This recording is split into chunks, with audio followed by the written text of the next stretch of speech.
All right, everybody. So hello and welcome to the presentation. I thank you so very much for being here. Let me turn this up a little bit. That's a little dark on this side. There we go. Um, so it's interesting because I'm actually playing the introduction right now live on Spreaker while I'm talking to you guys because it was running a little behind. I don't know what in the world was going on, but anyway, we are now live. So hello to everyone, and I appreciate all of you being here this Friday evening. Well, first of all, let me tell you a couple of things about the uh, I guess our announcements, and then we'll go into the presentation for the night. So first of all, if you would like to go to my website, simply just go to bishopjameslong.com. I'm going to go pretty fast on this because I don't want to spend a long time with it. bishopjameslong.com. That is the website that you can go to, and if would love to have you come on over and visit. There it is right there on Facebook, YouTube, and Twitter, and KGRADB. So you can check that out. We have a store there. We have several other things there. And also, thanks, Mr. Producer. Put that up. Also, I want you to go to kgradb.com. All right. That is kgradb.com.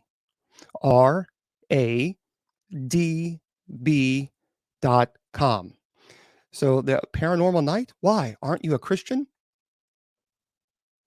Yep. But aren't you, if you're a Christian, aren't you not supposed to judge? Did you forget that rule? Anyway, so kgradb.com. And if you want to subscribe, make sure you put 30% off your subscription. You're going to get, that's pretty cool. So I think anytime you can save a little bit of money, that's always a good thing. So make sure you put Bishop as your promo code. Again, Bishop James Long is the website that you can go to. My website. We have night prayer. So speaking of, aren't you a Christian? Well, join us for night prayer. We're here Monday through Friday at 10 p.m. Eastern Standard Time, and you just simply click the go down to the very bottom and click on the night prayer link, and there you go. It takes you right to the night prayer. It's at 10 p.m. Eastern Standard Time. Also, the church's website is usocc.org. So there it is. If you want to know more about the church, just go to the website usocc.org. Okay. That's it's been one of those nights, one of those days. So let me just say this first of all, because I have to. TikTok. I don't know why people enjoy trolling or causing havoc on people's lives. I don't know why people do that. That is pure evil. It really is. It is pure evil. And the fact that people think that it's funny and they think it's cute, you will have to answer to God for that. Because if you're going to cause people's lives drama, the only thing you're going to do is you're going to be held responsible. You will be held to an account. So I'm just giving you a heads up now. Trolls, you will not get my attention at all. I will ignore you. You're not going to get me to cuss at you and scream and all this other stuff. That's not my, I have no patience for that, nor will I give in to that ignorance. So it truly is. I'm not going to put up with it. I'm just not. Can we not, for the love of God, can we just be civilized just for a few minutes? Just for a few minutes. Now, if you don't like the background, I don't care. I'm not asking for your permission to like my background. I happen to like it. And if you have a problem with it, then write Dear Abby. But you're not paying my bills. So you're not going to tell me how I live my life. You know, it's one of those things that I've always tell people all the time. I say, so you have an opinion on how I should live my life. Okay, and which bill of mine are you going to pay? It's fascinating how they never, ever pay one of your bills. Never once. But yet they love to hate. So, well, thank you very much. I appreciate that. See, I'm pagan and love your videos. Well, I appreciate you and I appreciate your friendship. The thing is well, here, we welcome everybody here. You know, anybody can, if you're Wiccan, if you're pagan, if you're agnostic, if you're atheist, if you're Christian, if you're Buddhist, if you're Muslim, if you're Jewish, it doesn't. Everybody is welcome here. Here's the only thing we ask: Be kind. Just for the love of God, can you just be kind? And the people don't understand that when you troll and when you try to purposely cause havoc in someone's life, that is pure evil. It's pure evil. There's nothing funny about it. There's nothing cute. It is evil.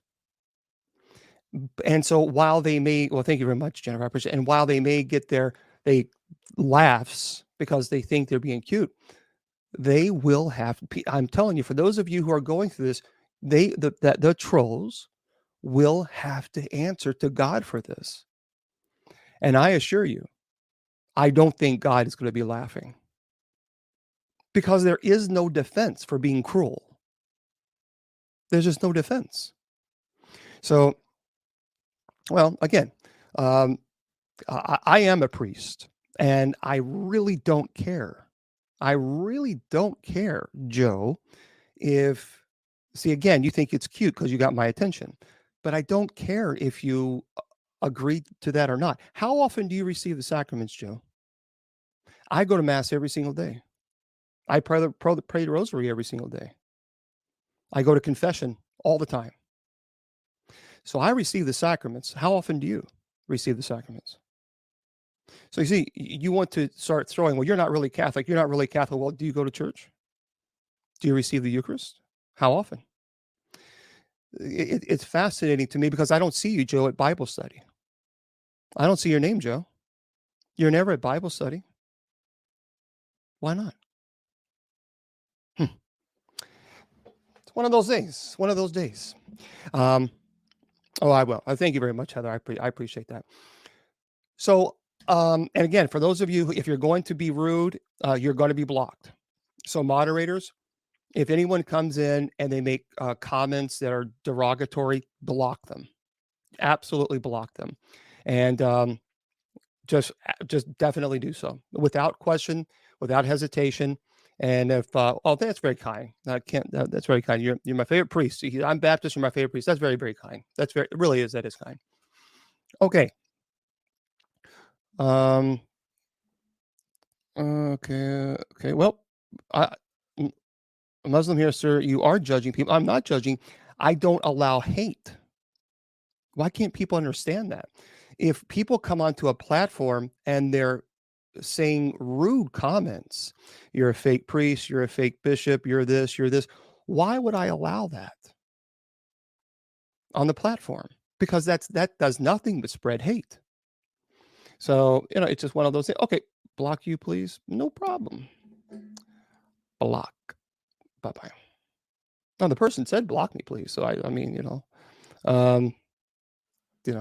so do me a favor. For those of you moderators, make sure if anybody comes in here and they're rude on TikTok, block them.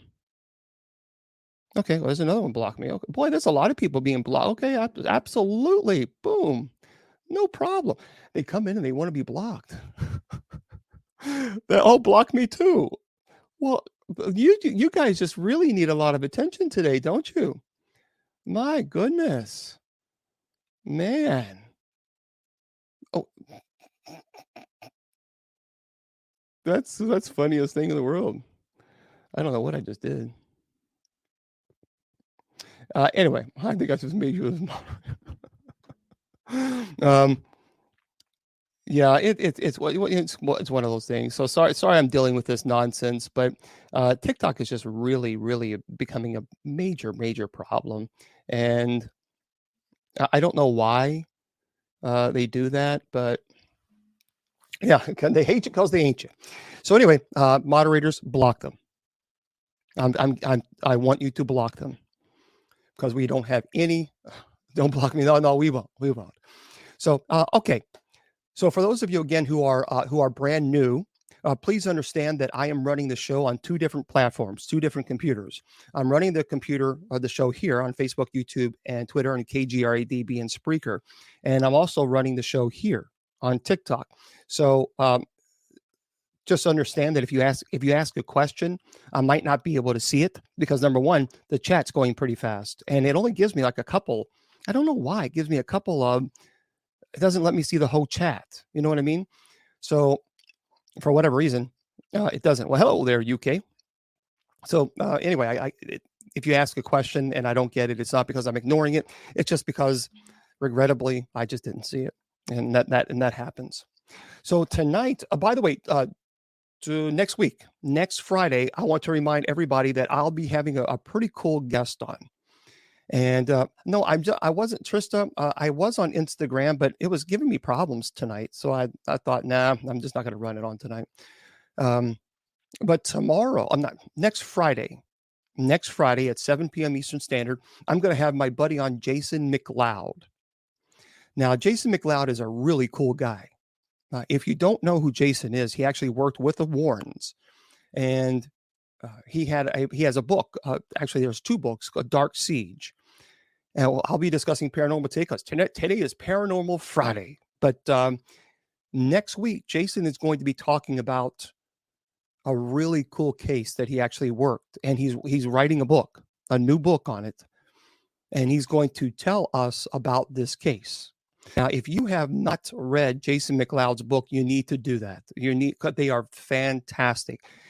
His last name is McLeod, but it's pronounced McLeod, and it's called Dark Siege, Connecticut's Nightmare and a Return. And I'm telling you, they are just phenomenal. I read both of them, and they are really, really good. That they are great books.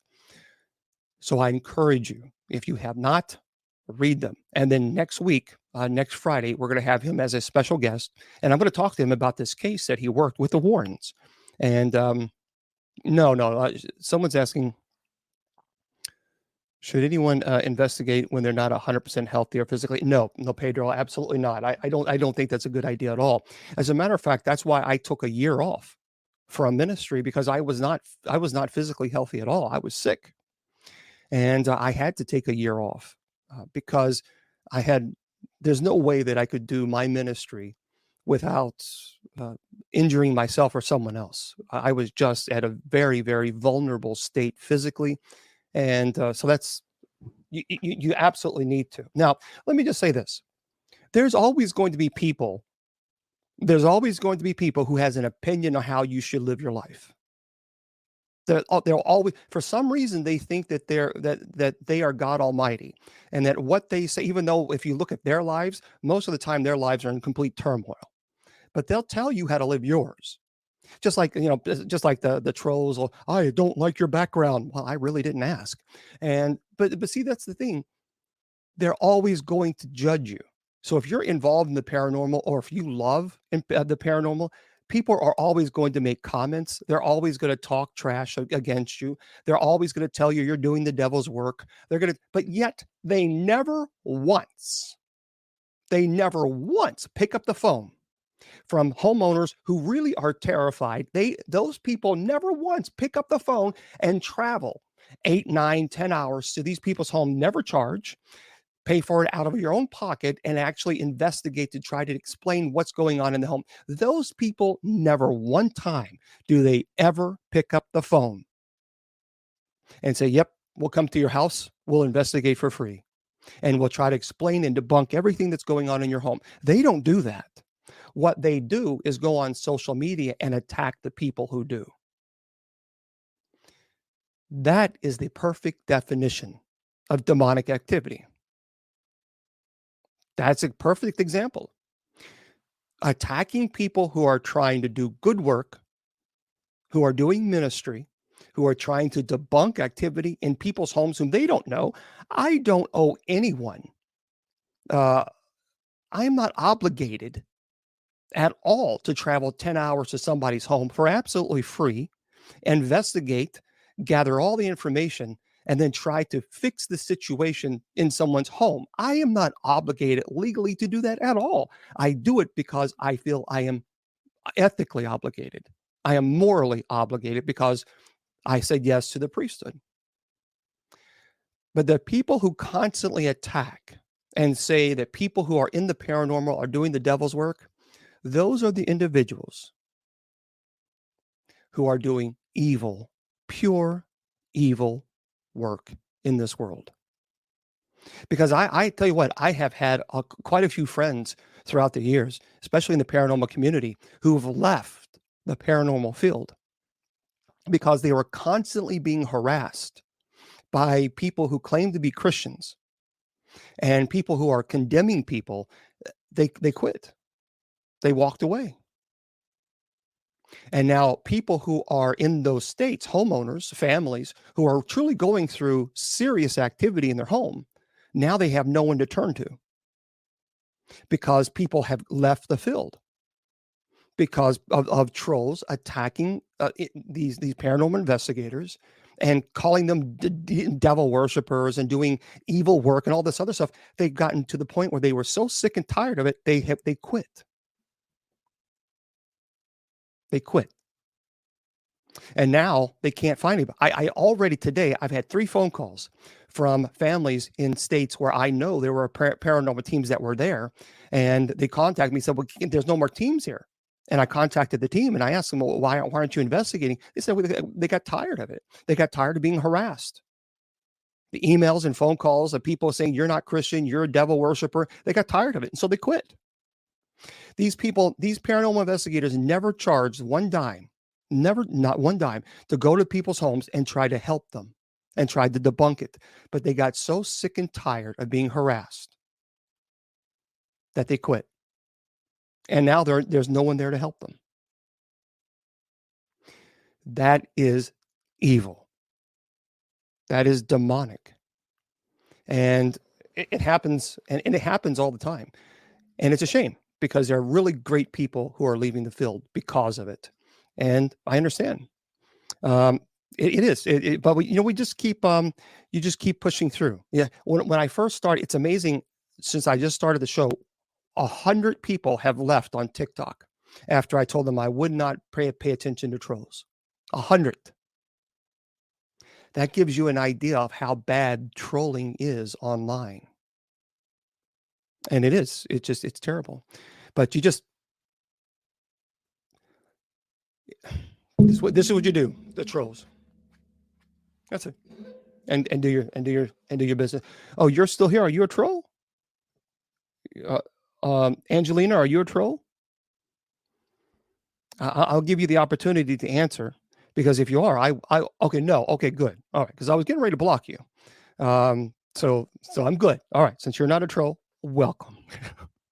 I have no tolerance for trolls. No tolerance. Well, thank you very much. Thank you. I appreciate that. All right. So let's go into our presentation. Yeah. I just brush them off. Just brush them off. That's what you have to do. Today, I'm going to talk about some really cool things that I want to share with you. Now, someone was asking about my car.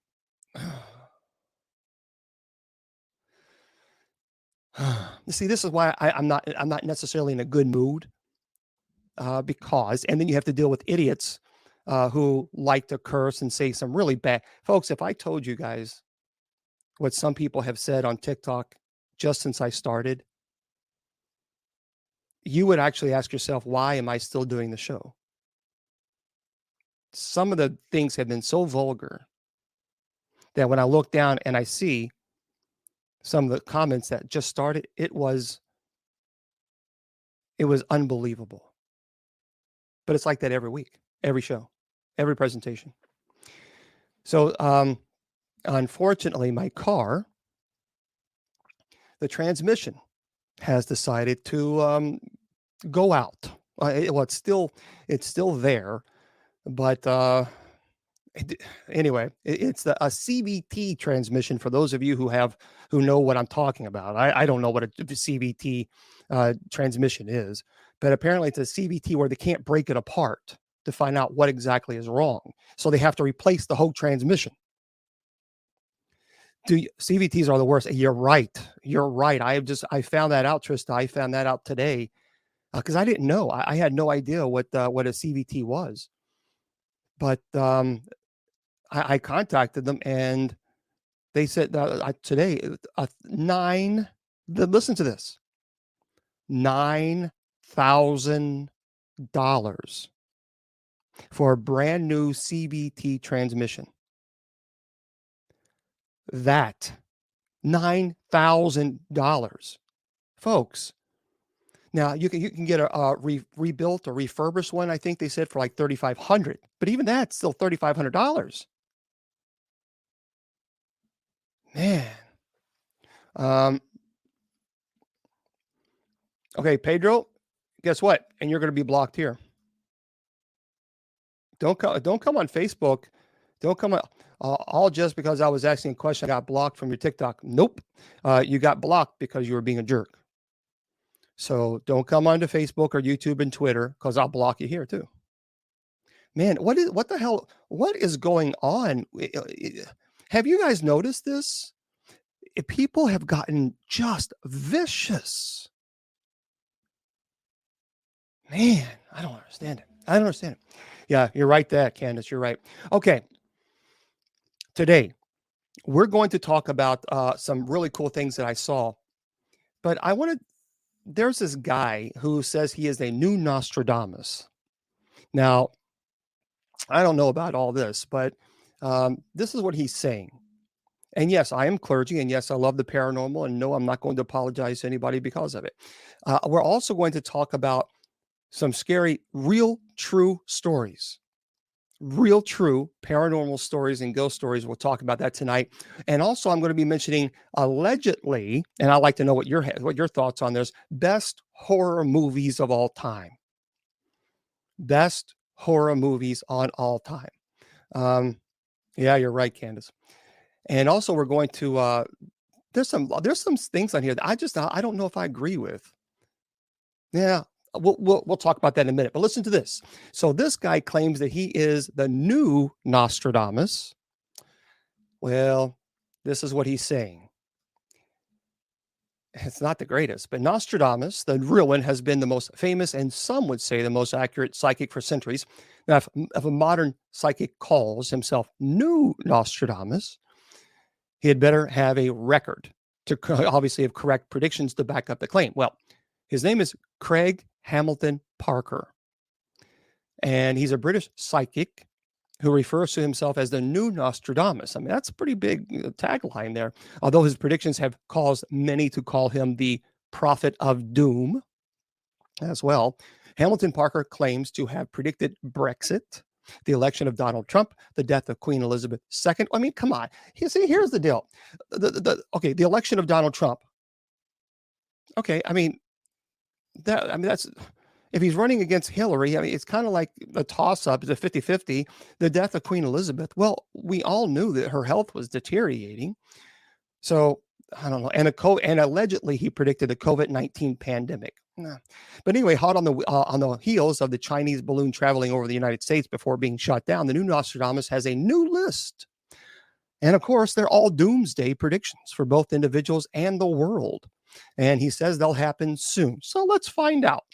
So what does Hamilton Parker see in 2023 for England's Prince Andrew? And why does he say a third world war is coming? Well, I mean, you don't have to be a new Nostradamus to predict that. And Russia and China will be on the same side. Yeah. I'm not psychic, but I can tell you that. Yes. So anyway, Craig Hamilton Parker says in an article, The Daily Star, that while the conflict in Ukraine is still more of a proxy war when it comes to world powers, with the exception of Russia, a serious war is in store, he says, for the world in 2023. And he says in his calls will be an accident. See, while the predictions of the old Nostradamus need interpretation, Hamilton Parker's have been very specific ever since he began going public with them in 1980s. So Doris Stokes, herself a popular and controversial medium and psychic who died in 1987, is attributed as discovering Hamilton Parker's abilities and predicting that they would take him out of his job as managing director of an advertising agency and into the world of mediums. Okay. So anyway, this is what he says. You can take this as you want. All right. He says, I think we're going to get an accidental conflict of some respects because we're going to have something like a freak collision or incident. It will be either submarines hit each other or airplanes clipping each other or somebody that triggers it off. Anyway, no, Prince Andrew will not be at the helm of one of these submarines or planes. Craig Hamilton Parker says in an interview with the Daily Star, those planes or submarines will be connected to the U.S. and China, and the result will be the long-feared conflict over Taiwan. Again, this is not. See, this is what I'm saying. Do I believe that there are people who are gifted? Yes. But you don't have to be a psychic to know that there's going to be a conflict with China and Taiwan. We know this already. He says, I feel like Russia is going to become a pariah state on this by siding with China, because that will play into China's hands and make things worse. So anyway, Hamilton Parker warning that this accident would cause Russia to side with China. Seems to be bad news for everyone, but Ukraine, anything that takes resources away from that conflict should be good for that country. Hamilton Parker had predicted at the end of 2022 that the Ukraine conflict would escalate and Putin will lose power and something big will happen in December. Perhaps he's just off by a few months, although the psychic has been wrong before. So he's been wrong for quite a bit, actually. He said that there will be a revolution. In 2018, he predicted that a terrorist attack on British motorway, there's going to be a revolution in North Korea overthrowing Kim Jong-un. Well, that didn't happen. And that drones would drop all these terrible things in Europe. Well, that didn't go well as well. So the thing is, there's a lot of stuff here. It's doom and gloom and sad and boohoo. This is the part I think that really deteriorates the validity of psychics, legitimate psychics. Because when you have people like that who say, well, I think there's going to be a conflict over Taiwan. Yeah, that's great. Congratulations. Or Russia or Ukraine. We know this. We knew this. But this is what I find fascinating. When people who claim to be psychic give you predictions and it's all doom and gloom, that's a red flag. That is a red flag. And it's a red flag for me because doom and gloom makes you afraid. And then if you are afraid, then you start believing that this person has all the answers. And what happens is people are drawn to them. And then they start selling this book and selling that book and doing this and doing this. And then people buy into it because of fear. So these people are preying on their fear, preying, P-R-E-Y, preying on their fear.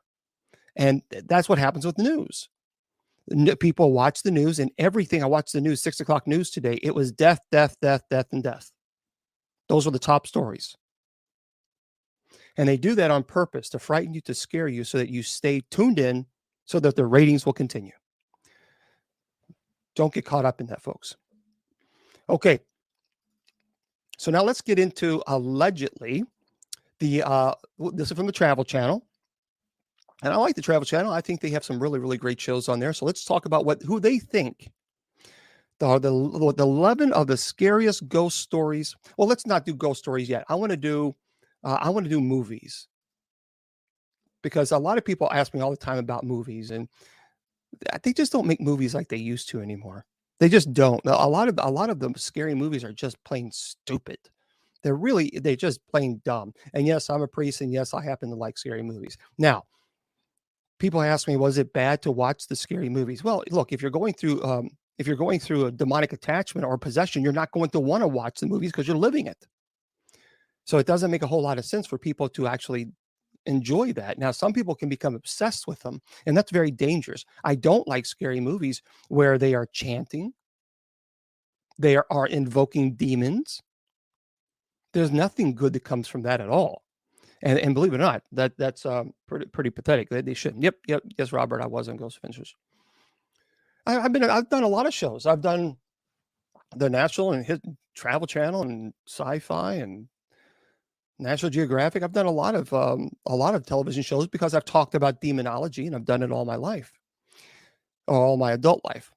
So anyway, this is from IMDb, and they claim that these are the best horror movies of all time. Now, the Blair Witch Project. So as you know, 3 film students vanish after traveling into a Maryland forest to film a documentary on the local Blair Witch legend, leaving only their footage behind. You know, it grossed $140 million. And I believe someone didn't I read somewhere that it only costs like 30,000 or something to make. It was very or something or 200,000. I can't remember what it was, but it's very inexpensive. But it grossed 100 and almost 141 million dollars.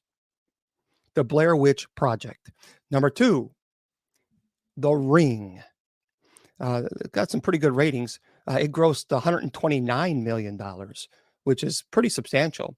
And again, it's a journalist must investigate a mysterious videotape which seems to cause the death of anyone 1 week after the day that they view it. I enjoyed both the Blair Witch Project because honestly, whether you like the Blair Witch Project or not, that was really, really inventive by making it look like that it actually was someone holding. Oh yeah, my allergies are terrible, but it was like someone was holding a camera, and uh, of course, then all the movies, Cloverfield, by the way, which actually made me sick. I could not finish Cloverfield. I mean, they were just doing this. It's like, stop it.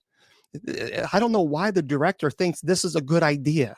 It's not a good idea when you're watching it on the television or on the screen. It makes you sick. So Cloverfield, I couldn't watch it. I had to leave. And that was very upsetting because I was actually interested in that movie. Now, so the Blair Witch Project was unique. But again, I'm infuriated. There's so many movies. Have you seen that? Where the director, for some reason, they shake it like they're having a seizure. Terrible. Yeah, it is. Yeah, Abby. So you have The Ring. Now, I love this movie. This is one of my all-time favorite movies. The Others. If you have not seen it, you know what? I tried The Last of Us. I've watched a couple of episodes. I just I find it very boring. I'm sorry. I watched it. I've watched it. I've watched it. I'm like, come on, and it's too slow. It just to me it's too slow. Too slow. So they say The Others, IMDb, a great movie, great, really fantastic. Stars Nicole Kidman. It's a woman who lives in her darkened old family house with her 2 photosensitive children, becomes convinced that the home is haunted. I really would love to have or know other movies a bit like The Others. And I'll get into your questions. Folks, what I normally do is the first hour, I present a topic. For those of you who are new, I present a topic because I don't want to do 2 hours of questions because ultimately what happens is I just sit here and wait. Okay, what's your question? And then I answer it, and then 5 minutes later, someone asks the same question. So I don't like doing that. So on the first hour, I like presenting a topic, and then at the 8 o'clock hour, 8 p.m. Eastern Standard Time, I get into your questions. Okay, so The Others, fantastic. Do you know? Let me just. Are there any other movies that are similar to the? For those of you who have seen The Others, you know what I'm talking about. There's a little twist, right? There's that twist at the end. Are there any other movies that's oh yeah, you have to see the Others. Signs. Yeah, I've seen Signs, but I thought that was a little slow. The Sixth Sense. Yeah, The Sixth Sense. Now that was a good one.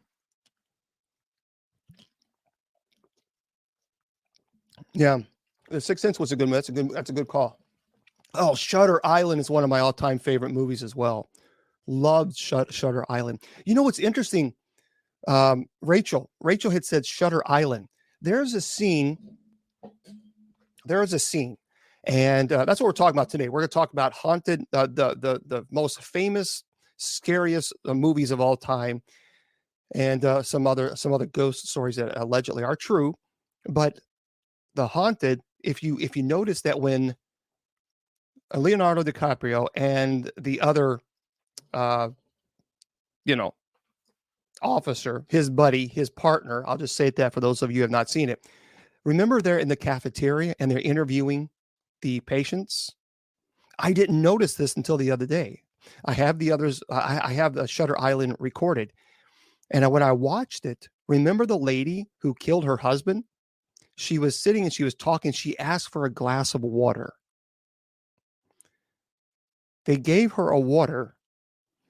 She picked it up, and this is what she did, and put it down. But there was no glass in her hand. There was no glass in her hand. So she took the whole entire, she acted like she was, and put it down. And then when she put it down, it was empty. So she drank it. But in the camera, you could not see the glass. It looked like it was, that's now there's a reason for that. There's a reason. And when I dug a little deeper into this, remember Leonardo's character, his children, for those of you who don't know, well, this one not a spoiler necessarily. His wife did something terrible, drowned her children. So Leonardo DiCaprio's character has an issue with water because of that. So when you see her hold it up, that was purposely done. And you don't see a glass in her hand, and she puts it down and it's empty. That's that. And I tell you what, that's fascinating. That was really, really fascinating. Okay, of course, they say IMDb, The Shining. The Shining, no doubt about it. A family needs, obviously, heads to an isolated hotel for the winter where a sinister presence influences the father into violence while the psychic son sees horrific forebodings from both past and future. It grossed, you know what? I thought The Shining grossed more than this, but according to IMDb, it grossed $44 million. Now, I swore but of course, in 1980, that's still a lot of money, I guess, pretty substantial. But The Shining, no doubt about it, it's definitely on the list. Of course, 1973 movie, The Exorcist. What's interesting is The Shining, which is an amazing movie, grossed $44 million. The Exorcist was filmed in 1973, and it grossed $232 million. Actually, almost $233 million. See, isn't that weird? How The Shining, which was amazing, $44 million. And then The Exorcist, $233 million. Again, really, really fantastic. Of course, and by the way, they are remaking The Exorcist. For those of you who don't know, they are remaking it. We'll see. Yeah, you see. Yeah, you're right. And Blair Witch it grossed up about $141 million. So not too shabby considering the fact it didn't cost a whole lot to make it. The next on this list, if you have not seen it, in 2017. Now, for those of you who don't know Miss Wilma hates the movie It because she used to be a clown. And so she did it for kids. So, but yes, they are remaking the Exorcist movie. So It, the 2017 film, is the summer of 1989. It's a group of bullied kids band together to destroy a shape-shifting monster, which disguises itself as a clown and preys on the children of Derry, their small Maine town. By the way, that grossed $327 million. Pretty good. Of course, number 7 on the list is The Conjuring, 2013. Yes, I did know Lorraine, and I consider Lorraine a friend. I did not know Ed, but I did know Lorraine. So paranormal investigators Ed and Lorraine Warren work to help a family terrorized by dark presence in their farmhouse. I talked to Lorraine about this, and I asked her, I said, how did you guys deal with the hate and the judgment and the condemnation that you guys received, not just from the public, but what you received even from the church, from church communities? And she told me it was pretty rough. That they were really treated very, very poorly by many of the church communities, called Satan worshipers and all this other stuff. And it really is so sad that people just don't get it. Paranormal investigators are not running around playing devil worship. Paranormal investigators who do this ministry, they do it to go into people's homes and try to help them understand what's going on in their house. Let me tell you this. Nobody, if you've ever gone through hell in your life where paranormal activity was occurring and you're frightened, you are seeing your door open or slam in the middle of the night, your kids are crying, blankets are being ripped off of your bed, or something, you feel something breathing right here, the horrible breath, the stench of a breath breathing in your face, you're going to thank God that there's going to be paranormal investigators. I can't tell you how many times there was a person that I knew. He was vicious against paranormal investigators. He called us everything but our name. He called us, it was terrible. What he was saying about paranormal investigators, this is about 15 years ago. I mean, it was horrible, horrible. And then karma said, oh, by the way, there's a such thing as karma. He began experiencing some strange activity. And then the activity became pretty violent.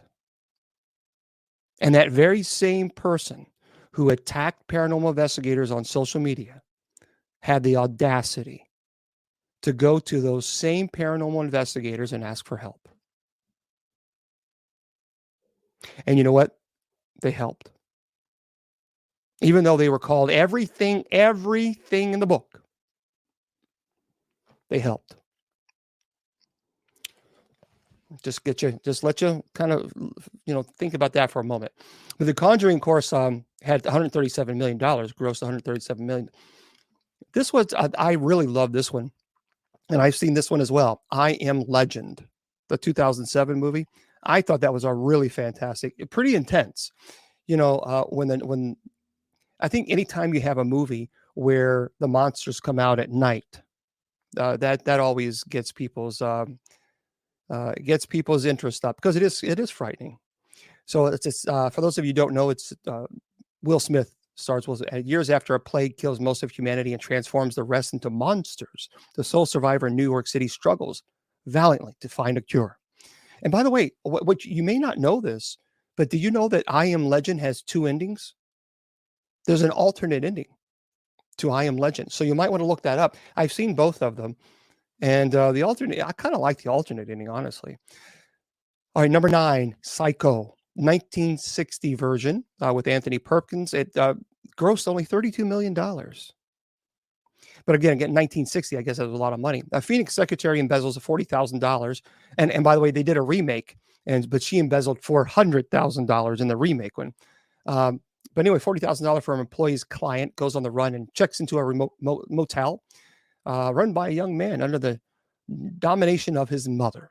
So yeah, 1960 Psycho. This movie was probably one of my all-time favorite movies as well. Get Out. Man, if you have not seen Get Out, it's 2017, you got to check it out. You have to check that movie out. It is, man, there's a lot of twists and turns in that one. A lot of twists and turns. It grossed $176 million as a young African-American visits his white girlfriend's parents for the weekend, where his simmering uneasiness about their reception of him eventually reaches a boiling point, and rightfully so. Number 11, Scream, 1996. Watched it. I don't like the Scream movies. I just think they're stupid. I can't get into them.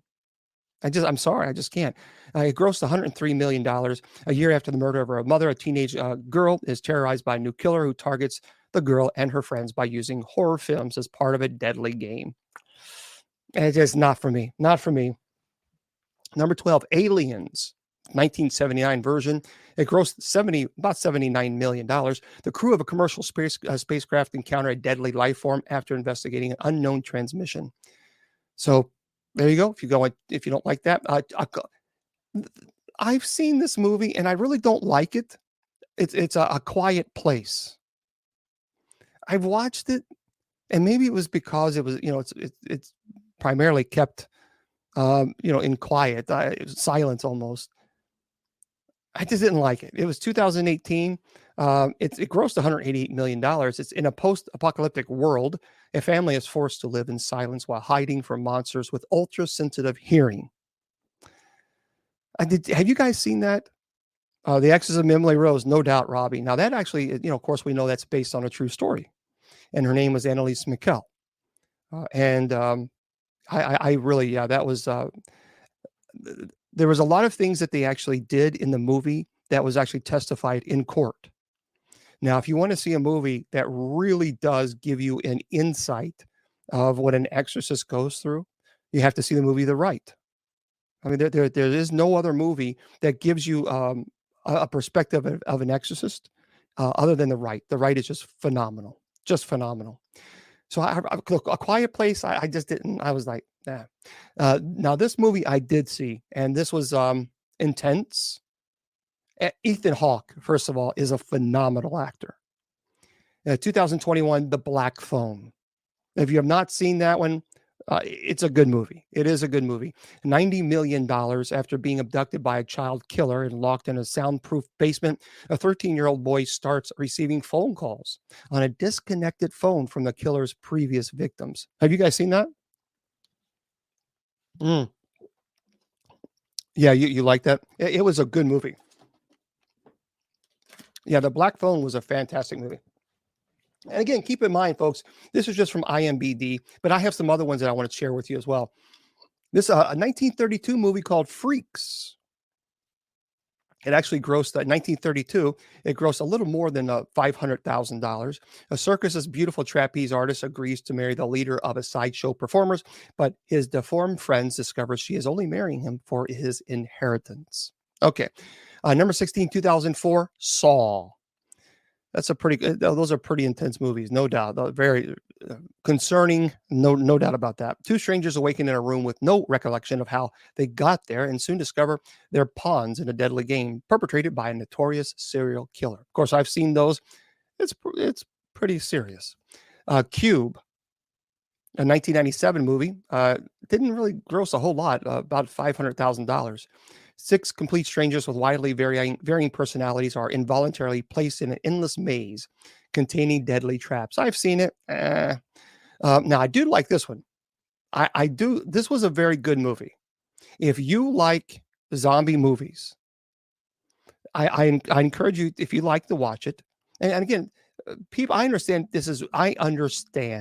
that this is a novelty kind of a thing because most people don't see clergy talking about scary movies. Well, I guess I'm a little different because this is who I am, and that's and that's okay. That's what makes me me. Train to Busan. That's a really intense movie. Train to Busan. I think it's Busan. I think I'm saying it right. Busan. 2016 movie. That's a good movie. That grossed about $2 million. While a zombie virus breaks out in South Korea, passengers struggle to survive on the train to Seoul from Busan. It's a really good one. It's subtitles, but it's a great movie. Number 19, and I would agree with this. The Cabin in the Woods, 2011. Grossed about 42 million.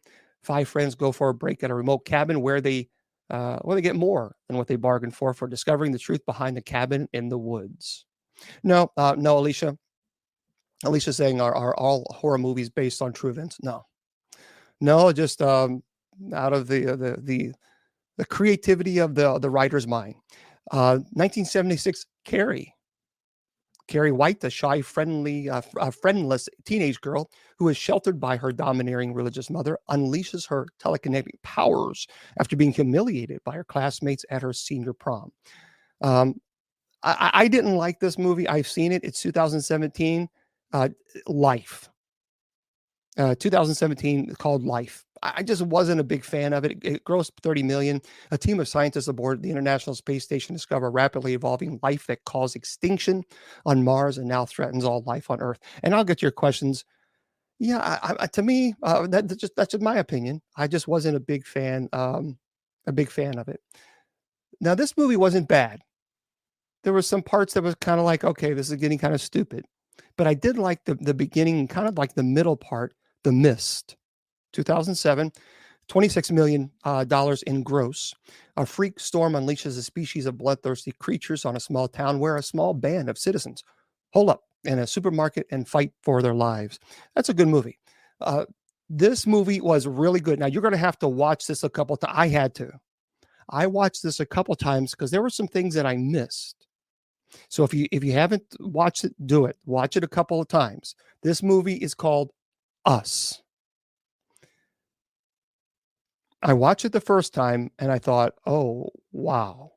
And then I wanted to watch it again to see all the things that I missed. It is really, really cool if you watch it again. 2019, it's they grossed about $175 million. They did well. It's a family's Cyrene Beach vacation turns to chaos when they're doppelgangers. You know, a lot of people actually believe in doppelgangers. They really do believe them. Appear and begin to terrorize them. So I don't know. This movie, I saw it. I was kind of like, yeah, I didn't really. It was. I wouldn't buy it. The next one is Annihilation. 2018, it grossed about 33 million. Biologist signs up for a dangerous, serious expedition to a mysterious zone where the laws of nature don't apply. There were some pretty good scenes on there, but it's like, you know. And again, these are not. This is not my view. This is not my list, but I do have some more scary stories that I'll tell you that I absolutely agree with. And then this, they say, IMDb says The Killing of a Sacred Deer, 2017. I am a fan of horror movies. Matter of fact, let me show you that. Let me show you this. Hold on. Let me see if I can get it. Okay. This is actually a collectible that I have. I'm very, very. I love this particular collectible. That is Sir Anthony Hopkins' signature, and I do have a certificate of authenticity. That is, of course, from the movie that you, Silence of the Lambs, you know. But yeah, it's that's pretty cool. This is really, really, really cool, and I'll have to put this up a little bit later. And then I have another one of my really favorites. This, of course, is the one and only Bela Lugosi. And there's his real signature. This is with I think it was his son or some. I forgot who this was, but these are darn near impossible to find. An actual signature of Bela Lugosi. So that's pretty cool, isn't it? Yeah. So they're both 11 by 17. So yeah, that's pretty cool. Pretty cool pictures. But yeah, I am. Of course, I have some other. I have this here. I bought this from a person who makes these. Now that's pretty cool. For those of you who like Michael Myers Halloween, isn't that neat? And yeah, I mean, he did a good job with it. I mean, it's well done. Yeah. So this is one of my favorite collectibles that I have here. So yeah, it's pretty cool. Yeah, good old Bela Lugosi. Okay, those are pretty cool. And I have other ones. I'm getting one from Kathy Bates from the Misery series, the movie. I'm sorry. I'm getting a picture that's an autograph with a certificate of authenticity, which is really, really neat. Because Misery is a great movie. And Misery was not on this list, by the way, and I think it should be. Misery is one of. By the way, if you have not read the book, you have to read the book. If you love Misery, if you love the movie doesn't even come close to what she did in the book. I mean, this woman, I have not seen Close Encounters of the Fourth Kind. Is it any good? My address is it's of course Bishop James Long, P.O. Box 754. So 754, and the city is in Lebanon Junction. 2 words, not Lebanon. It's Lebanon Junction, Kentucky.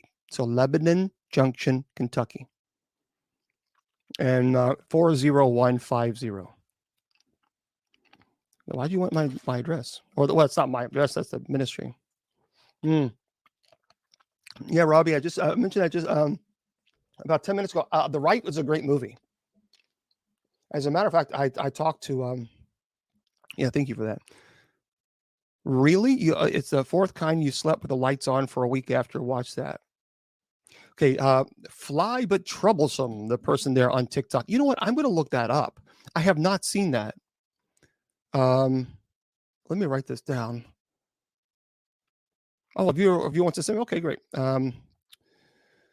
Let's see. Encounter of the Fourth Kind. Encounter of the Fourth Kind. I'm going to look that up because I love movies.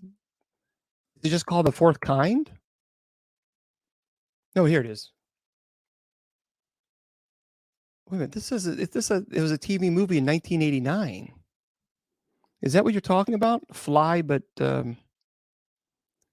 Oh, Just the Fourth Kind. Oh, 2009. Okay. So I see. Yeah, 2009, called The Fourth Kind, a thriller involving an ongoing unsolved mystery in Alaska, where one town has seen an extraordinary number of unexplained disappearances during the past 40 years. There are accusations of a federal government. Oh, okay. Well, I'll have to check this out and give you guys my feed on that. All right. Thank you for that suggestion. I will definitely check that out. Now, and hello. This one is from Movie Web. They say, this is from Katie Hicks, and Katie says these are 10 horror movies that are so scary it's hard to watch more than once. So we'll see. Let's do this together and see if we agree. From Movie Web. So here it is. She says, what is it that makes horror movies such a popular genre? Why is it that people continue to watch films whose sole purpose is to scare them? Is it the shocking deaths like Charlie's and Hereditary, which was stupid? I'm sorry, folks, don't shoot the messenger.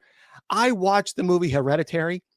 That didn't scare me at all. That put me to sleep. I was so frustrated with that movie because they had made that movie to be this scariest movie ever made. And I was like, oh, you gotta be kidding. Where's the scary part? I just didn't like it. I did not like Hereditary. Anyway, she says, for some, it's a gore-filled scenes and the use of special effects that help make a scary movie too scary, while others, low-budget horror films like The Terrifier and Lights Out, can incite enough fear. Others appreciate an impactful final scene like the Blair Witch Project, which I agree. There were, I don't know if I have this here. Let me just get this here and let me show you, see if I can find it. Hold on. Creep. If you have not seen that movie, that's a really cool movie. If you like scary movies, check that out. It's called Creep. Now they have Creep 1 and they have Creep 2. Personally, I like Creep 1 a lot better than I like Creep 2. I wasn't a big fan of Creep 2. Is like, Chernobyl Diaries is also a good movie, but there were some parts that were really intense, and then some parts was like, okay, that's just really, really stupid. Let me just find it. There's a couple movies here that I saw that I wanted to make sure I told you about. Now, this is not Marrowbone was a very, very good movie. It has a real interesting twist. It's just like the others. It has a similar, but if you have not seen Marrowbone, Marrow, Bone, that's a really, really good movie. That's a movie you have to watch like once or twice. At least I did. The Witch, it's a 2016 movie. I think, that wasn't really, it was a Red Dragon, of course. But let me, hold on. Got to find, because there's one that I really, really liked. I wanted to make sure I told you about it. Of course, Ed Wood, that's pretty, Ed Wood, that's a very interesting story. Wind Chill was interesting. Wind Chill was a pretty cool movie. That's an interesting twist to that as well. It Follows, of course, Halloween, The Forest. The Forest is allegedly, well, thank you very much. Oh, please, I appreciate that. The Forest was allegedly from this forest in the Suicide Forest in Japan, and that was not a bad movie. Now, I will tell you, if you like movies about Bigfoot, my advice to you is get the movie, because I actually bought it because I thought it was interesting. 2014. It's called Exist with an S. Exist. There were some really intense scenes. If you like Bigfoot movies, again, there were some things that's like, okay, that's a little bit much there, but I think it was a low budget as well. I don't know. It didn't cost a whole lot to make, but it's called Exist. Exists. Oh, you watched it? Yeah, you watched it last night. Okay. Oh, here it is. Now I've seen the 1 and 2, and the second one is like, the first one was really just creepy. The house is October built. Man, there's some really messed up scenes.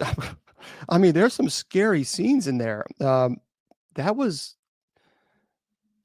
yeah, that was kind of the house that October built. If you have not seen that, you want to be a little scared. Pretty scary one. There's another one called Split, and then and also The Visit.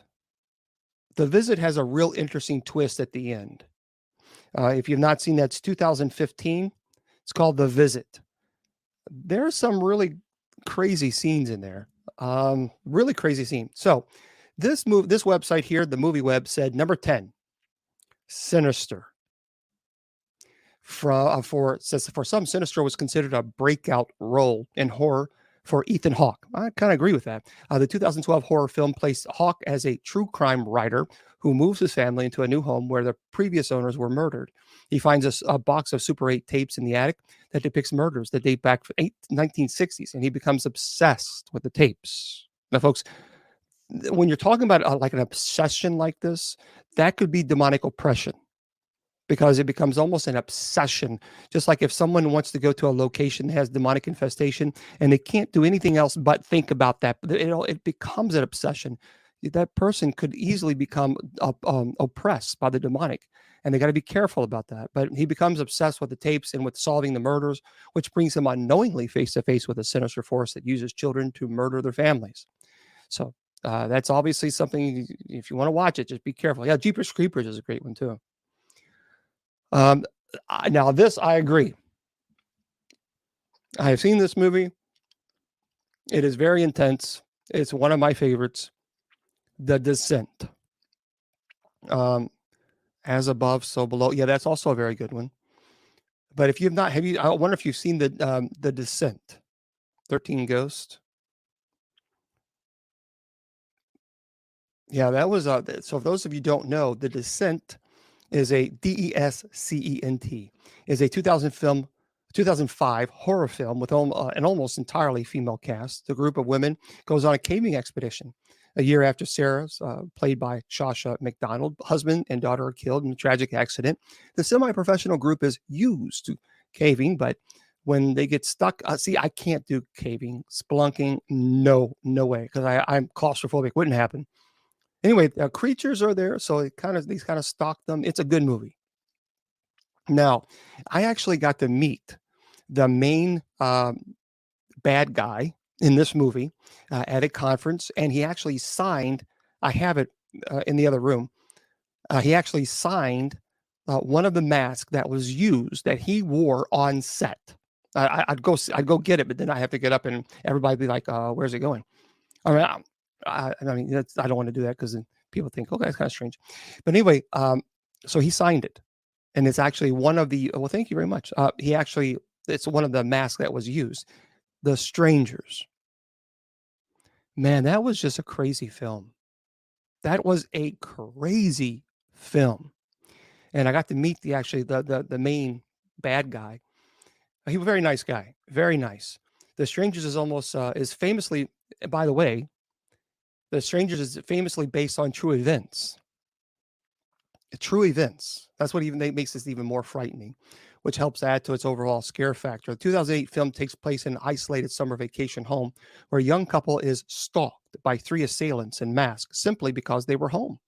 As the film progresses, the masked individuals become increasingly more violent, and knocks on the front door turn deadly. So the progression of thrill and the limited dialogue by the stalkers make The Strangers one of the most terrifying films ever created. I would agree with that. That's a really intense one if you have not seen this one. Now they have this movie again, Hereditary, on the list, but I'm going to have to say nope to that. I just disagree with it. I didn't like it. I didn't think it was scary. I thought it was stupid. This next one is Terrifier. Terrifier was an interesting movie. Terrifier franchise was recently saw its success grow after an even more terrifying second film uses a murderous clown to create a scary film. The use of clowns, by the way, there's a known phobia for that for many people. In film is not a new concept, but what helps the Terrifier franchise stand apart from the other horror films is a completely sadistic and gore-filled plot. Art the Clown not only enacts horrific deaths, but his overall demeanor is enough to make the clown's picture hard enough to look at, and let alone being able to watch the film even more than once. That's a pretty crazy one. This one next, I have not seen this movie, but people keep telling me to see it, so I might have to. Smile. I don't know. You guys tell me. I have not seen the movie Smile, so if you think Smile is worth my time, let me know, and I'll watch it. Um, yeah, we'll see. Yeah. So someone's Fly said, man, this so it was decent. Okay, Smile is one of the most recent horror films on this list. Oh, so some people say it was all right. It was okay. While the film received mixed reviews, they all concluded that the sinister use of spiritual entity and unsettling grin plastered on the faces of those who are forced to end their lives is downright haunting. The entity attacks those who have witnessed trauma, another unsettling feeling that most people can relate to. I don't know if I'd want to watch this movie. Insidious is number 4. It's pictured. The Insidious has one of the best jump scares in horror film history. Just when you think the film is about to reach its end, it goes one step further and allows the viewers to get an up close look at the entity that is plaguing Josh Lampert. So there we go. For those of you seen that, and they say number 3, The Ring, which we talked about that. Number 2, Lights Out. I have seen this one, and I thought that was an interesting movie. There were some things that were like, but it wasn't bad. It's a low budget film. Did not expect to gain a large following. The 2016 film, Teresa Palmer as Rebecca, who's been tasked with taking care of her brother after he is terrorized by an entity attached to their mother, the same one who used to scare Rebecca. So, well, again, people are always asking, do I think it's a bad idea to watch scary movies? Folks, I've watched scary movies all my life, and I serve as an exorcist, and the demonic has not possessed me today. I think you have to take everything. You need to take everything with a grain of salt. Now, if you become obsessed with them, and it becomes to a point where you're watching movies summoning demons and that kind of stuff, I think we have to kind of calm down a little bit with, oh, it's all evil, it's all demon, you're going to burn, you're worshiping Satan. It's like, okay, just relax a little. I like going to paranormal conferences. A lot of times, paranormal conferences will have a horror con connected to it. I know I've met a lot of people who've done, the horror movies and genre. You take it for what it is. It's entertainment. But if you become anything can open a portal. I can use this thing right here to use this as a portal to communicate with the spirit world. You're not watching a movie because you're wanting to open up a portal to speak to interact with a demon. You're not using the portal or a movie to interact to speak with the spirits. It's entertainment. If you see the thought, here's the deal. The belief that every time you watch a scary movie that a demon is going to harm you would imply that every single person who watched the scary movie is demonically possessed. And that's simply not true. I think we got to be careful about going to the extreme. And to me, that's extreme. If you always watch paranormal movies, you're going to be possessed. No, you're not. That would mean every person who watches them gets possessed. And we know this is simply not true. So I think we just have to be careful with immediately just going to that level of it's all evil, it's all bad, you should never do it. I don't know.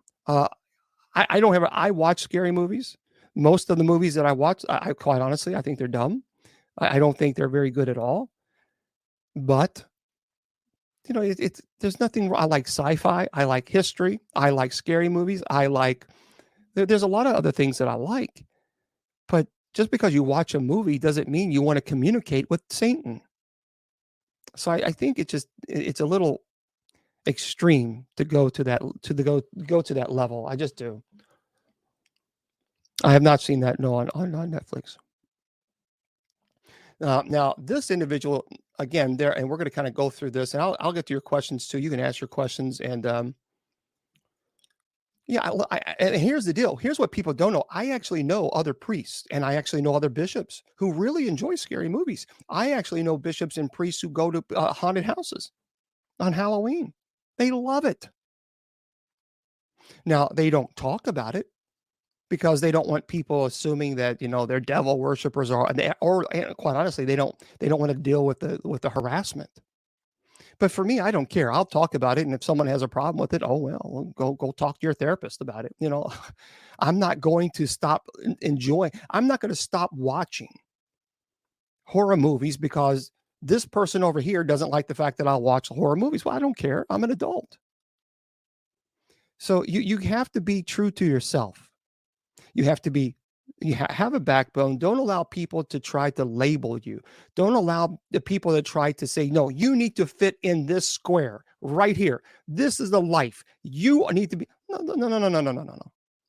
See, I think we got to be careful with that. So, okay. It was on my page from my former elevator. Oh, is that what they're asking about? I just think that there's people who say, well, if you watch the paranormal television shows, you're participating in demon activity. No, you're not. That is not true. It just is not true. That would mean every single person who's watching is oppressed. And I don't buy that. It's all about intent. If I use this water bottle for the intent to make communication with the spirit world, then yes, this water bottle, I guess then we have to outlaw the bottled water. Do you understand?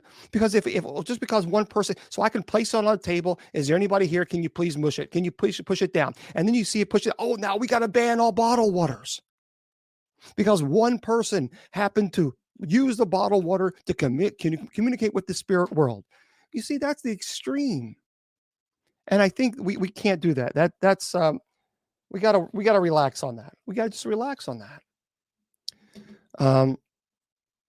Well, I mean, here's the deal. If you are dealing with activity in your home, I will tell you this as an exorcist and as somebody, I'm the one that's investigating people's homes, so I'm there. People who are going through this are not watching horror movies because they're living it. So they're trying to get rid of what's going on in their house. They're not saying, oh, good, let's go watch a demon movie, even though we're dealing with it. I have not met one person, not one family that's gone through a legitimate, genuine demonic activity in their home who then turns around and says, yes, let's watch a demon movie. Nope, not one. So it's the intent. You watch a scary movie because you want to be entertained. Or do you watch a scary movie, because you're wanting to commune with demons? What is the intent? If I watch a movie, I'm not going to become possessed because I watch a movie. Now, if you are influenced, if you have a demonic attachment, then no, you should not watch these movies. And I've said that before. If you have an attachment, if you have been possessed, no, of course you shouldn't. But come on. I think we just gotta everybody just relax. Everybody is so uptight. I don't understand it. Just take a breather.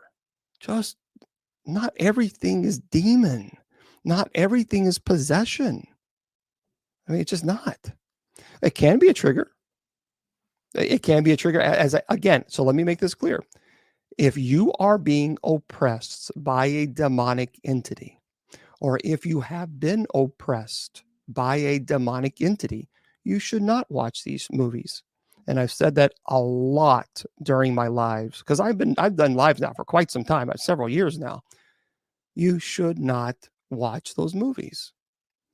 If you are influenced by the demonic or the dark, then you shouldn't watch it. But if you are just Joe Blow who just wants to be entertained, who does not want to summon a demon, you're not going to become possessed. Possession is rare, folks. I've been doing this for 2 decades. And I always do this in every show, 6,187 emails. There you go. That's my, well, you can't really see it, but that's my ministry email. People asking me to help them. I've been doing it for 2 decades. And in 2 decades, I performed 30 documented exorcisms. 30. If watching horror movies causes possession, then I would be doing hundreds every single week. But I have performed 30. And I have 6,000 emails, 12,000 messages on TikTok. So the implication that watching a scary movie means you can become possessed would imply that I would have far more possession cases than I do. So therefore, you cannot state that. You cannot claim that watching possession movies does that. So, I don't know what you mean by that, Marco. Anyway, this one is 30 best horror movies of all time. So, yeah, Marco, I don't know what you mean by that. Yeah, clarify that, please, if you would. I'd appreciate that. 30 best horror movies of all time by Games Radar. Well, this is interesting, by Louise Blaine. Let's see what they think, and tell me what you think. That they say Host. I have not seen that one. Host in 2020. To want to tour Scotland? Oh gosh, yeah, I'd love to go to Scotland. That'd be amazing. I struggle just to get to another country. I think I struggle just to get to another state, to a family's house. But yeah, I mean, look, the thing is scary movies. I think we got to be careful with going to the extreme. If we say all scary movies lead to possession, then that would imply that every person who watched the scary movie is possessed. That is not true. And I can validate that with the data that I have. Now, again, if you have an attachment, you should not watch them. If you have a demonic infestation, you should not watch them, nor would you want to. So, okay. So, Host, 2020, I don't know.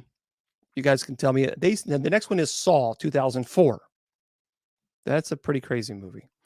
So you can agree with that. You can disagree with that. But I thought that is a pretty scary movie. Dawn of the Dead, the 1978 movie. I've seen that one. I don't think that's very scary. Shaun of the Dead. Believe it or not, they have this as the 30 best horror movies of all time. Shaun of the Dead, 2004, is not scary. I disagree with that one. I don't know where they come up with that one. A Nightmare on Elm Street, 1984. I think definitely. So of course now when it got 19 Elm Street, 1, 2, 3, 4, 5, and then it was getting like, okay, this is getting dumb. Evil Dead 2 is ranked number 24. Now this one was pretty interesting. The Babadook, 2014. I've got red on me. I don't know what that means. The Babadook, 2014. That was pretty cool. I have not seen The Entity. I've not seen it. They say this one, Cabin in the Woods, is not ranked number 22. And number 21 is A Quiet Place. Paranormal Activity, 2007, that's ranked number 20. Suspiria, 19. I have not seen that. Number 18, The Descent. I agree. That's a good movie, 2005. It Follows. That was a crazy movie. That was a crazy, crazy movie. It Follows in 2015 movie. That was number 16, An American Werewolf in London, 1981. Yeah, that was a pretty good movie.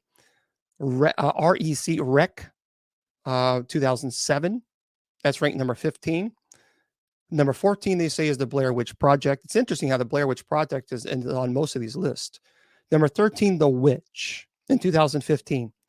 I didn't really think The Witch was that scary, but that's just me. Number 12, The Wicker Man, 1973 version, they say. Number 11 is Get Out. That's a 2017 movie. Number 10 is 28 Days Later. That's 2002. Number 9, Scream. I didn't like it. Number 8, Alien, the 1979 movie. Number 7, I finally, whether you like it or not, finally somebody included this movie in here, and I agree. Jaws, 1975. Folks, when that movie came out, everybody was terrified of the ocean. And of course, unfortunately, a lot of people overfished or hunted, great whites, which was a shame.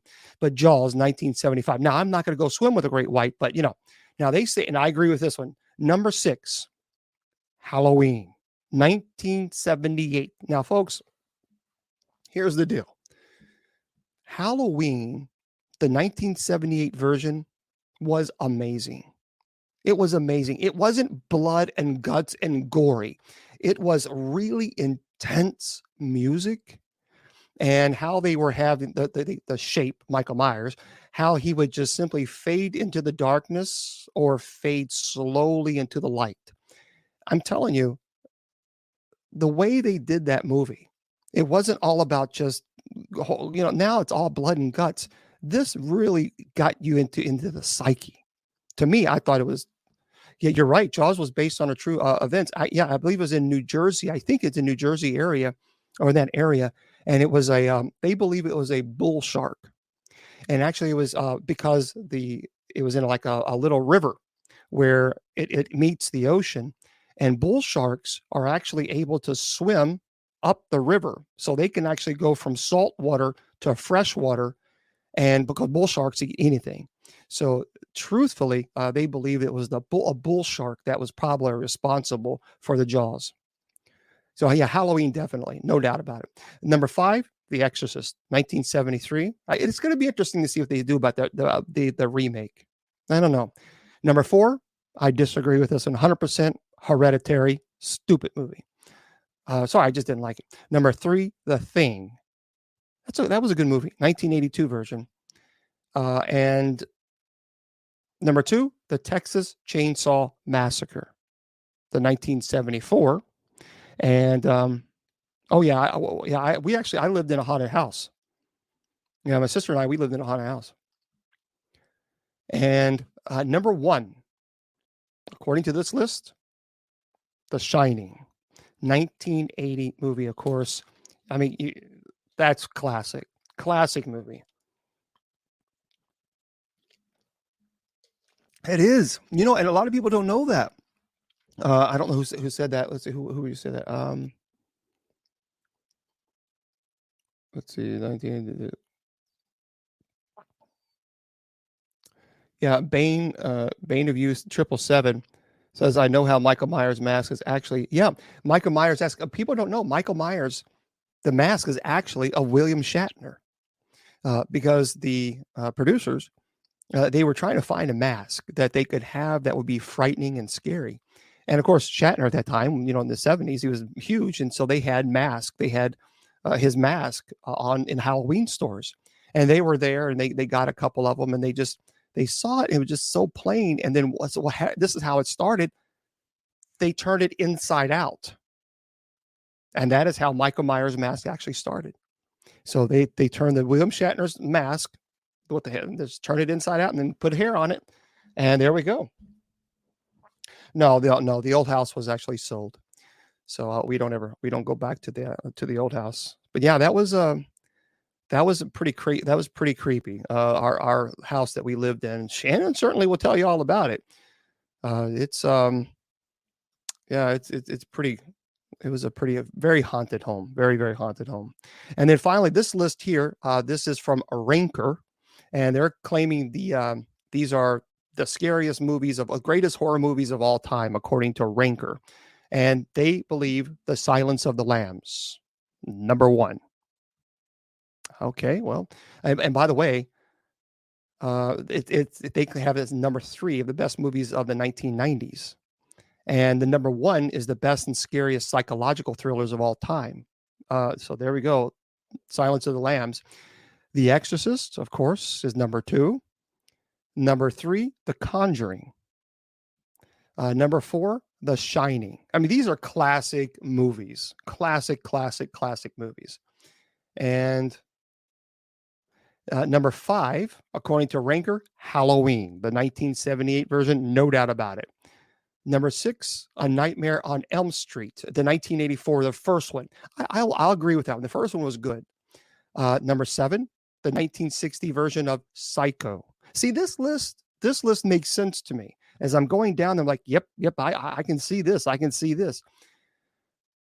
Number 8, the 1974 version of Texas Chainsaw Massacre. Number 9, the 1990 version of It. I met Tim Curry, by the way. I was in New York City once and I met Tim Curry. Very nice man. Number 10, Poltergeist, 1982 version. So I don't know. That's what do you guys think about that? Do you agree with those?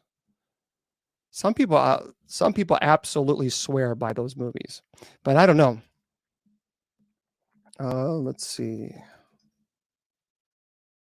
Okay, let me just do this. About time. Okay. Jacob's Ladder. I have not seen that one. I did. I did. I got to meet Tim Curry. He was in. He was filming. I don't know what movie he was filming, but he was in New York. And as a matter of fact, I went up there not far after the 9/11. It was a couple months after that. So I went up there and I got to see, of course, where the towers had fallen. And boy, that was terrible. I mean, to see the destruction. And but he was filming a movie. I forgot what it was. But anyway, I got to meet him, and he was a nice guy. Very, very nice, very cordial, very friendly. So it was cool.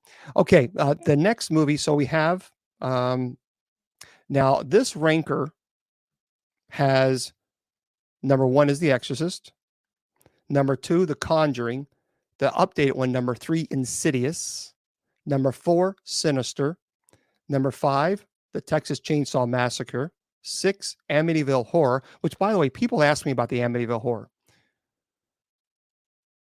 Lorraine Warren was 100%, Ed was 1,000,000% convinced that the Amityville Horror, that house was absolutely demonically infested. No ifs, ands, or buts about it. You could not convince him otherwise. You would not. I believe that because of the tragedy that occurred in that home prior to the Lutzes buying it, apparently there is a lot of information out there now that Lutz did some things that he shouldn't have done.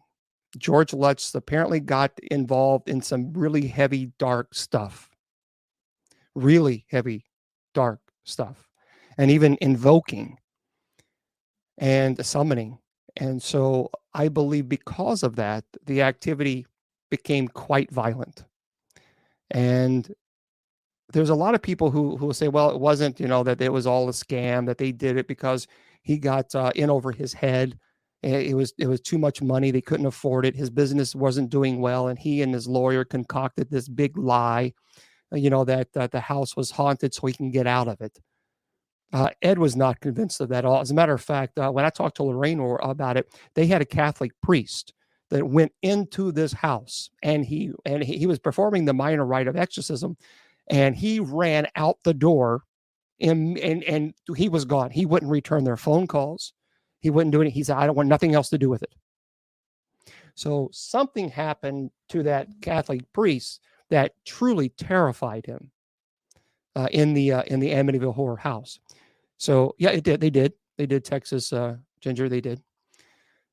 So it was there was something going on there, and I think he kind of got involved in some things he shouldn't have gotten involved with, and because of that, I that's what happens when you mess with this stuff and you play around with it, and you're going to get burnt. That's just the way it goes, and he shouldn't have done it.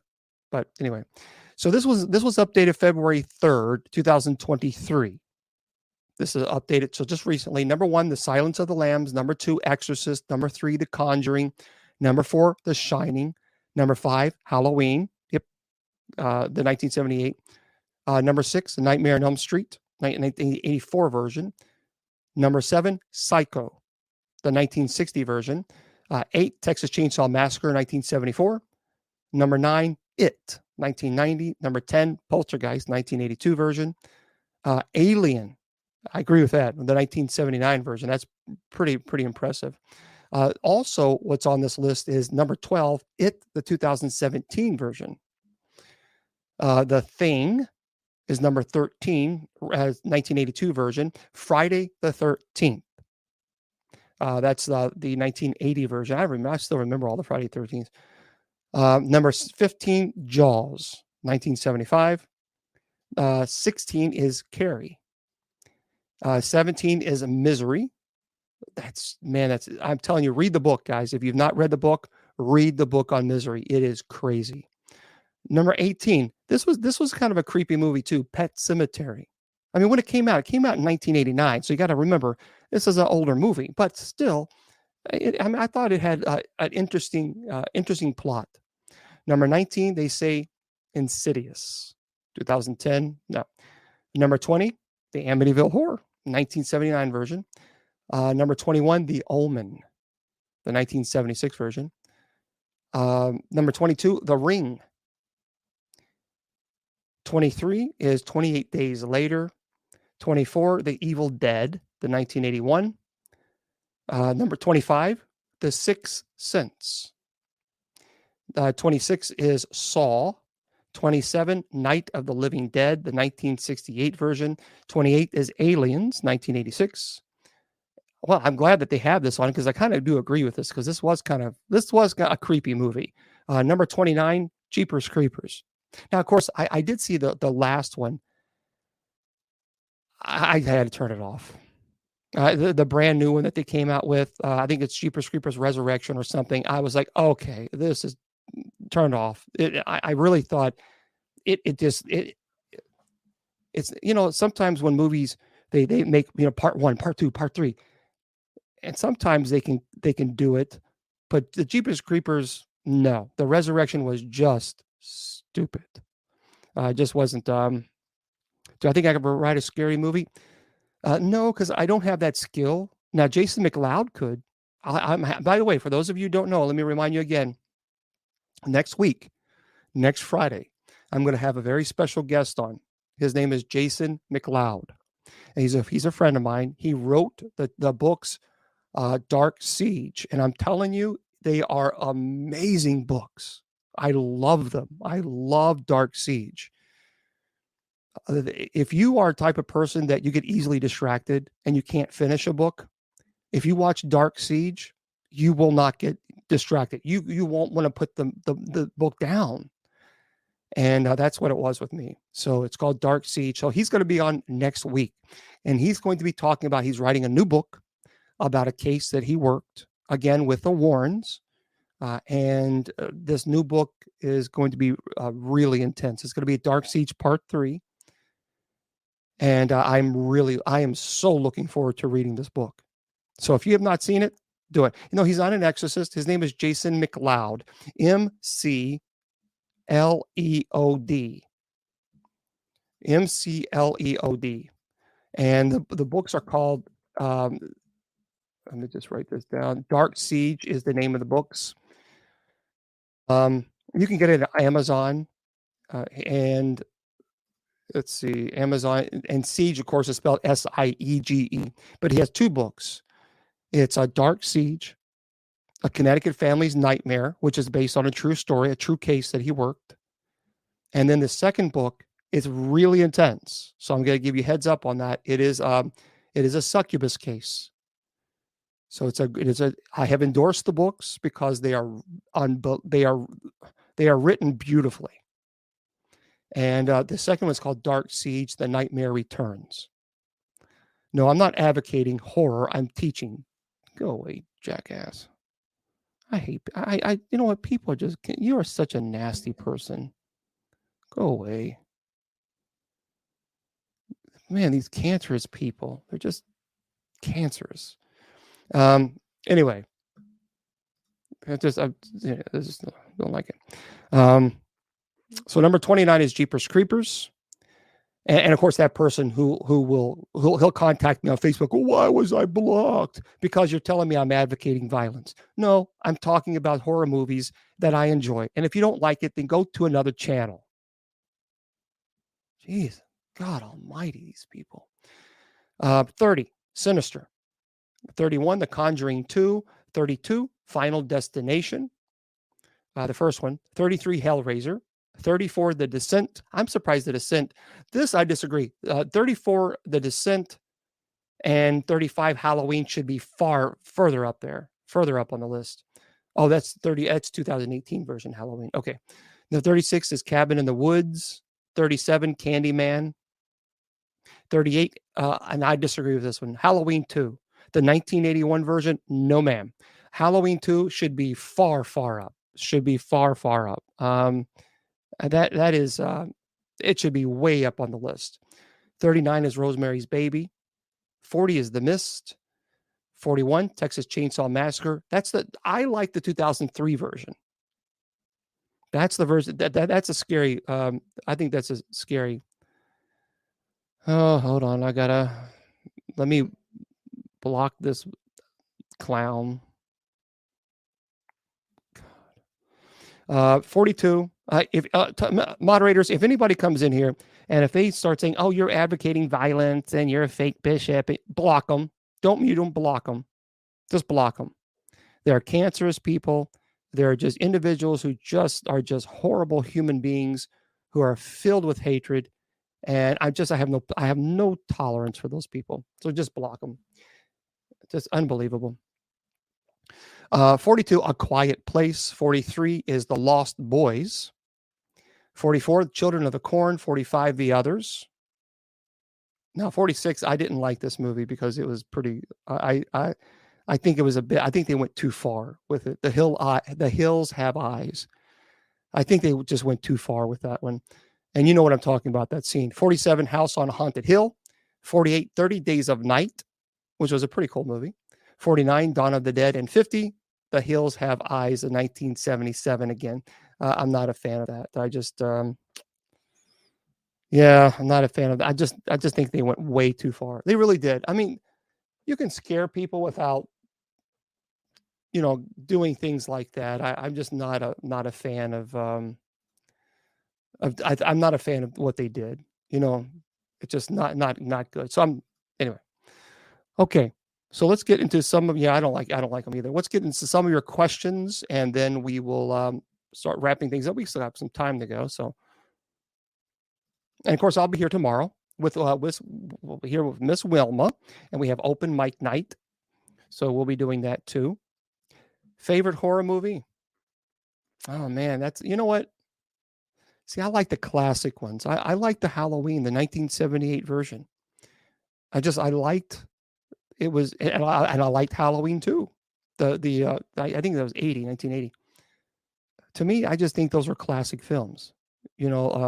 Really classic. Prophecy movies. There's a movie that was really crazy, and a lot of people don't know about it, but it's called Red State. And here's what's interesting about Red State. If you have not seen that movie, Red State is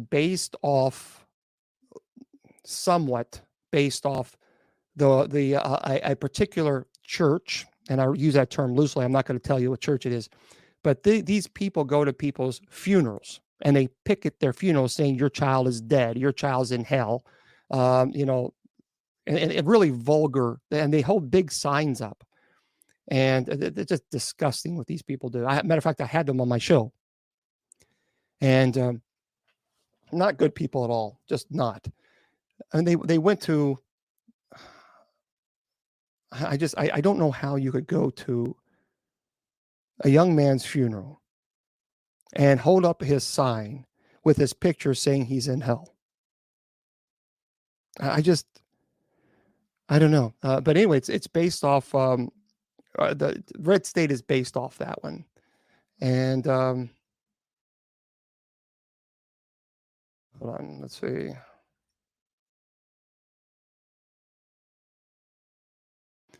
Yeah, it was Matthew Shepard. And Matthew Shepard was a young man. He was a gay young man, and he went to it's terrible. I think it was 1998 or so. It was in Wyoming, and he met a couple of people at the bar, and they were going to go out to another bar or something. And instead, these people were not gay. They were bashers, and they took him in a field in Wyoming in the middle of winter, and they did terrible, unthinkable, unspeakable acts. My God, what they did to that boy. And they removed all of his clothes, of course, and then they wrapped him up in barbed wire. And this church actually went to this Matthew Shepard's funeral and held up signs saying, Matthew Shepard's in hell, and some other derogatory comments. And I'm just thinking, my God, that's false prophets. And that's what Scripture talks about. Even if you say that you're not supportive of LGBT, that's everyone has the right to either support or not support. But to go to a young man, I think he was young, 19, 20, I forgot how old it was. He was a young man. And to go to his funeral and picket and hold signs up right across the street from the church. What monster? What kind of monster would do that? The only person that I can think of that would do that are people that are influenced by the demonic. Only somebody like that. Only somebody who is influenced by a demon could actually go to a young man's funeral where their families are grieving because their loved one was tortured, and I mean tortured, and then killed and left for dead in a Wyoming winter for 3 days. And then they had the audacity to go to this poor boy's funeral and then hold up signs across the street with his pictures. That is the definition of demonic. That is exactly what it is. No, I've never really been. Well, I mean, have I ever been afraid? The first exorcism that I performed was kind of, it threw me off guard, and I've talked about this many, many times before. But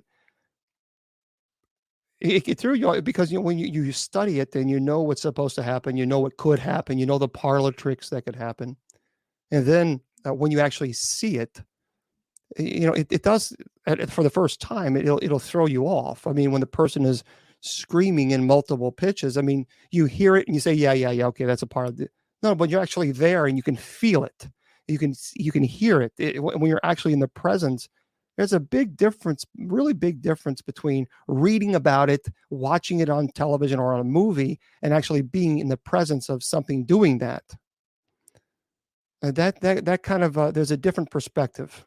The same thing for the eyes. When the eyes go completely solid black, you can talk about it, you can watch it on television. See, when you're watching on television, whether it's a movie or a television show, you can turn it off. You can, but when you're there is no barrier between you and the demonic. There is no barrier. With the television, you can turn it off and that's it. I'm done. Out of sight, out of mind. Don't want to think about it again. But when you're in their presence, the demon is there, present with you, and that is where it's a different perspective on life, completely different perspective on things. So yeah, it's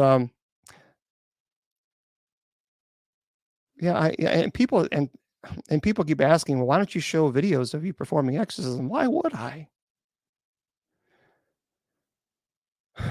I don't understand this.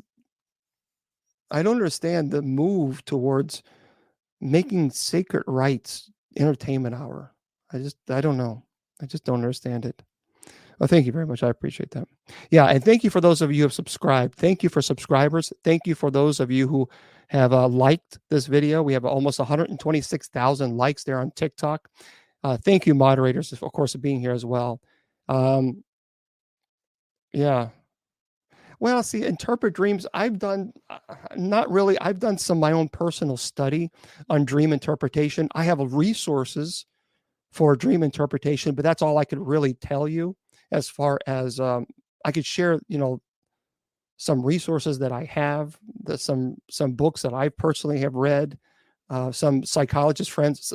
That friend of mine that actually went to the seminary with me, and I had the opportunity to speak to him about interpretation. What does this mean? What does that mean? So I mean that's the only really thing that I can share is from that type of perspective, but not from an academic perspective. So, do I have any videos? No. No, we didn't of the haunted house I grew up in. No, we didn't take videos. But my sister Shannon Long 30 be more. She's in the chat room. She'll be more than happy.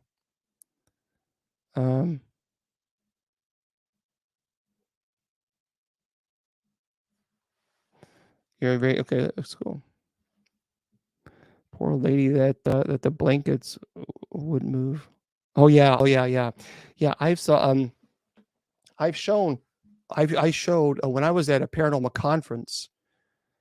I actually do show a video.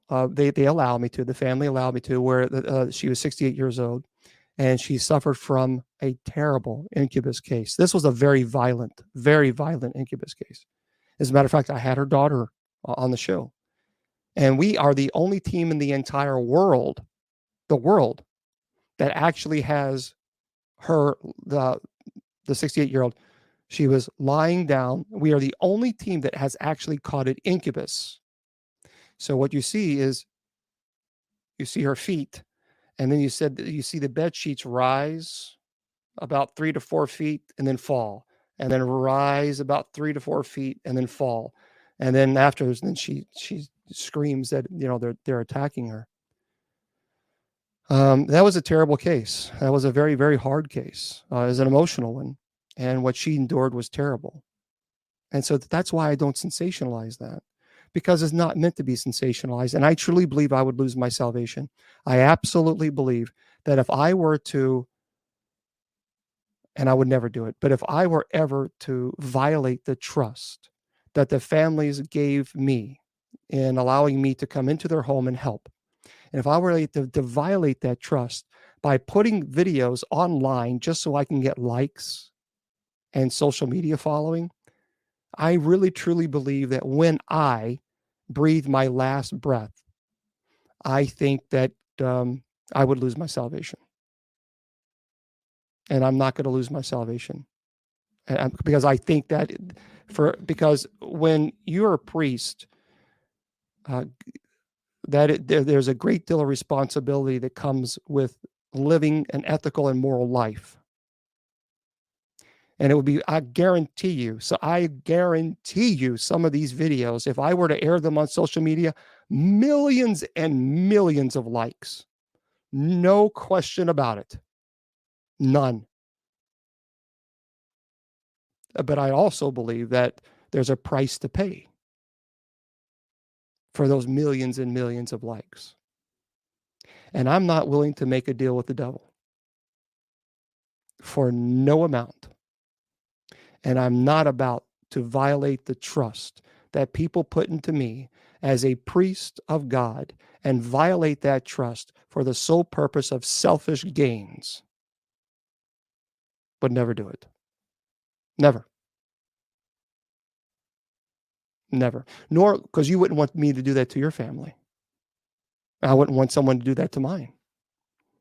Well, hello there, Jennifer Long. Jennifer's in the chat room. She stopped by and say howdy. She had her hip surgery, so keep her in your thoughts and prayers. Listen to this. This is cray cray.